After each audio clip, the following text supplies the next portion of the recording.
But there's one last reason this is really important to us, which is that it affects us.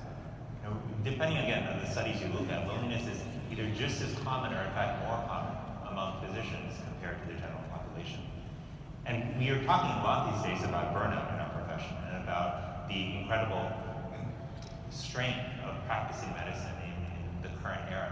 And there have been several important sources of this burnout that have been identified. Everything from the culture, in medicine, which does not always support self-care. We talk about the workload and the nature of the work itself, which has taken us often away from the people we came to serve and has stuck us in front of computer terminals and in front of paper charts. We've talked about also the fact that hospital systems don't have tools to support people in their own well-being, and we don't train our clinicians in how to also care for themselves, which is an important piece of the puzzle, though not the entire puzzle.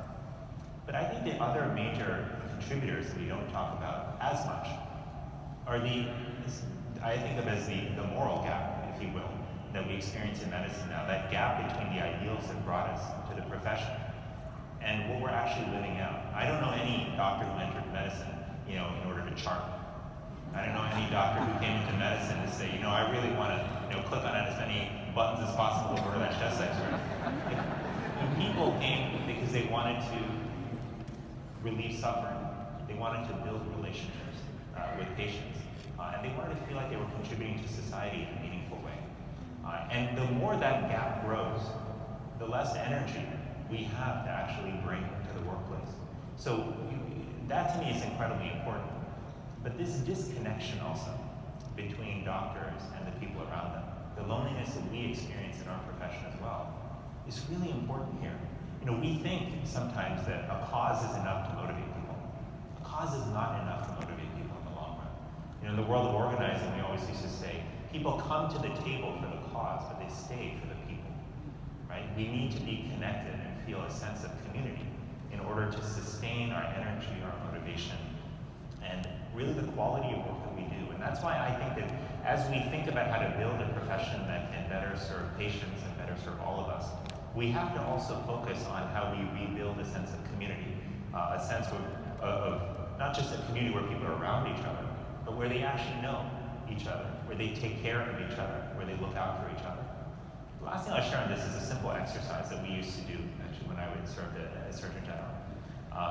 It's an exercise that my good friend Karen DeSalvo, who's here, might know about. It was one of the great privileges of my serving in office was a chance to actually work with her. She's an incredibly inspiring leader and a great friend. But one of the things that we used to do when I was Surgeon General toward the end is we realized as much as we had tried to cultivate a family feel in our office, that there were still gaps between people. There was still, something missing in terms of people fully committed to being there for each other. And so we developed a simple thing called the inside scoop exercise, which was an exercise and we did this after organizing happy hours and weekends and doing all these things which are well-intentioned but ultimately take people away from their families and give them more work and ultimately stress them out more. And so we said, you know what, we'll take 5 minutes once a week and during our all-hands meeting, we'll give that 5 minutes to one person in the group and we'll ask them to show the group pictures. And it can be pictures of anything they want as long as it's not related to their current job. It could be past jobs, family, hobbies, fantasies for what they wanted to do once they were released from our office, whatever it was. And what was really extraordinary about that was that people, through those simple 5 minutes, gained an understanding and felt a sense of connection to each other that was more profound than what we had seen develop in the prior year. The gentleman who was my aide, a former Marine, although he would say once a Marine, always a Marine, but a Marine and now one of our U.S. Public Health Service officers who was a lieutenant at the time. Luis Miran was an incredible man, but everyone looked at him as a stereotypical military guy. He was tough, he was stoic. He was the guy that you wanted next to you if the proverbial SHIT hit the fan. He was that guy. But and everyone expected that when he came and showed his pictures, that it would be pictures of his time in the Marine Corps.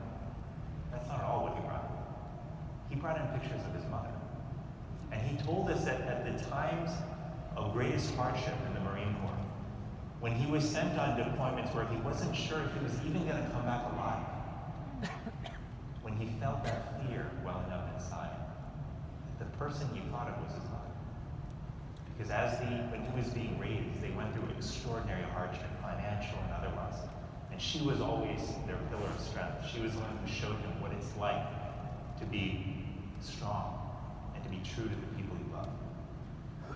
Our view of Luis changed after that day. We felt closer to him in a way that we hadn't. And it took 5 minutes of time. So as we think about how to build a profession that better serves us and the people that we are looking to care for, our patients, we have to think about how to rebuild that sense of connection and community, because that is what I believe will ultimately sustain us in the long run. We at the ACP are fond of saying that the antidote to this epidemic of loneliness is that shared power of human connection, and we clearly need to get back to that. How can we